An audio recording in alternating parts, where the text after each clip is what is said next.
મોરબી તાલુકાના વીરપીડા ગામે 2 દિવસ પહેલા જે કુવામાં વિચિત્ર ઘટના જોવા મળી હતી, આજે ફરી એક વખત તારીખ 5ના રોજ આ ઘટના જે છે એ લાઈવ અમે બતાવી રહ્યા છીએ। અત્યારે તમે જોઈ શકો છો કે આ એ જ કૂવો છે જેમાં 2 દિવસ પહેલા આ પ્રકારે પાણી હલતું જોવા મળ્યું હતું।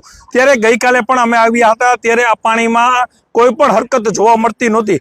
ત્યારે આજે ફરી એક વખત અત્યારે બપોરના 3:15 વાગ્યા બાદ આ પાણી જે છે એ અજીબો ગરીબ રીતે અત્યારે પાણી જાણે ઝૂલામાં હિંચતું હોય એ પ્રકારના દ્રશ્યો સામે આવ્યા છે ને આવા દ્રશ્યો ક્યારેય મારા ખ્યાલથી ગુજરાતમાં જોવા મળ્યા નથી। ત્યારે છેલ્લા 3 દિવસથી આ કૂવો જે છે એ ચર્ચાનો કેન્દ્રમાં છે। ત્યારે મોટી સંખ્યામાં લોકો તમે જોઈ શકો છો।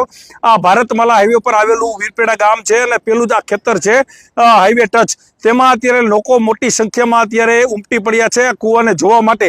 ત્યારે આપણી સાથે આ ઘટનાનો સૌથી પહેલો જેને વિડીયો બનાવ્યો હતો એ વ્યક્તિ એટલે કે જીતુભાઈ સાદરી આપણી સાથે જોડાયા છે। જીતુભાઈ, પરમ દિવસે તમે વિડીયો સૌથી પહેલા મને આપ્યો હતો અને ત્યારબાદ ગઈકાલે આમાં કોઈ હરકત નહોતી, આજે ફરી હરકત છે, શું કહેશો? મેં તમને પરમ દિવસે વિડીયો આપ્યો, આખા ગુજરાતમાં નહીં આખા ભારતમાં એ વિડીયો વાયરલ થઈ ગયો અને ગઈકાલના દિવસે આખો દી કૂવો શાંત હતો